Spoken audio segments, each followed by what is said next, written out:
I'm back. I don't know how long that bread's been rising, but I'll show you what it looks like. See that? It's up to the top of the bowl. So I'm gonna put the beater back on, like that.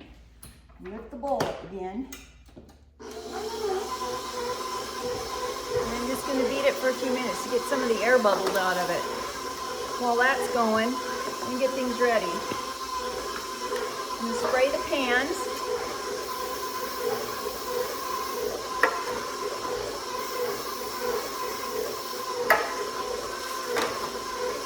And this recipe makes 2 loaves of bread, or about 48 dinner rolls, or probably, depending on how thick you roll them out and how thick you cut them, you can do 18 cinnamon rolls.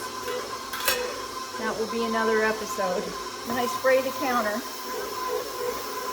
like that. Okay. That's enough. I'm going to take it off. Now remember, you can do it however you want. And if you don't have a big stand mixer, you can do it by hand the whole way. That's the way my mother did it, and her mother, and her grandmother, and all the women before. They did not have these fancy electric machines like we have. Get that out of the way. Okay, we're gonna divide this in half. Remember, we're making 2 loaves of bread. So I kind of put it into a ball. Another Dollar Tree thing, I think. Nah, maybe not. Anyway, it's a metal cutter. It works really well, and you can use a knife. I just like this because then I use it to scrape off the countertop and clean that. So I'm going to knead it into a ball. Try to get all the air bubbles out of it. And it feels a little different because I put that oatmeal in there, so it feels, texture's not as smooth as you'd normally have, but if you take out the oatmeal, you can see how smooth that is. It's a pretty piece of dough right there. Okay, I have my rolling pin, my mother's rolling pin. See the red handles? Used to have red handles, didn't use so much, the red's worn off. Probably lead paint that I ate as a kid.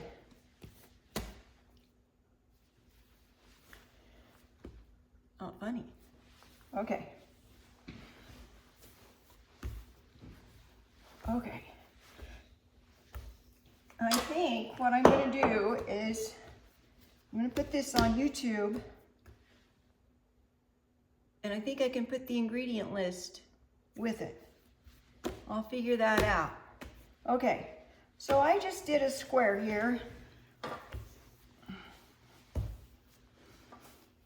The square is probably about 10 inches square, about.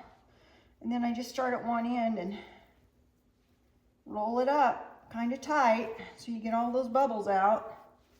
See that? Roll it up and then get the seam down. So the seam is down. And then I take my hand and kind of karate chop it and tuck those ends in because it just makes it look prettier. And if you're going to go to the work of making bread, make it pretty. People will eat it if it's not, but why not do it? Okay, I'm gonna put it in the center of that pan, like that, kind of smush it down. And I'm gonna do the same thing with this one. I'm gonna knead it. Just pull the top toward you, fold it over, and then roll it with your hands. Y'all did Play-Doh, making snakes, so you understand. Okay, there it is, right? Now,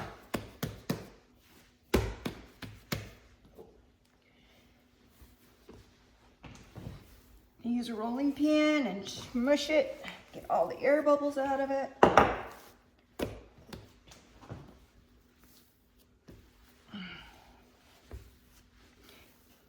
If this were pie dough, you would not be messing around with it like this. It would ruin it. Pie dough you don't need. Bread dough, the more you need, the better it is.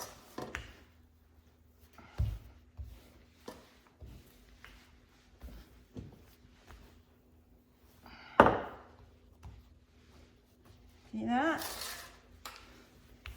About 10 inches or so.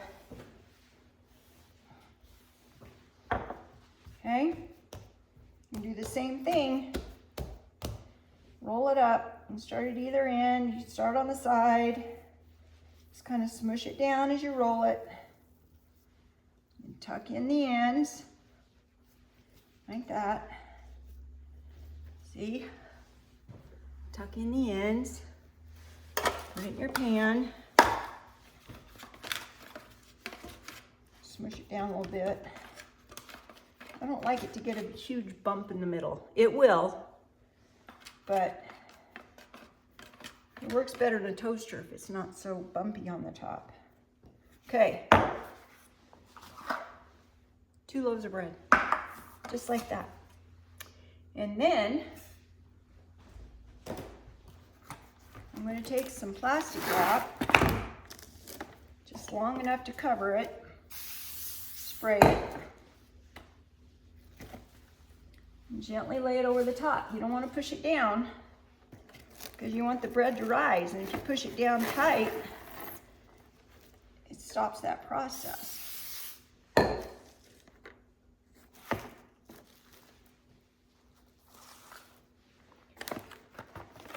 Costco, best thing they have there. Comes with the cutter. Works every time. Best plastic wrap ever. I would have a Costco membership just to have that. Yeah. So now I've got the oven light on in the oven, so it kind of warms it up. I'm gonna go put the bread in there and let it rise for about 45 minutes or so. I'll see you back. Bye. Love you.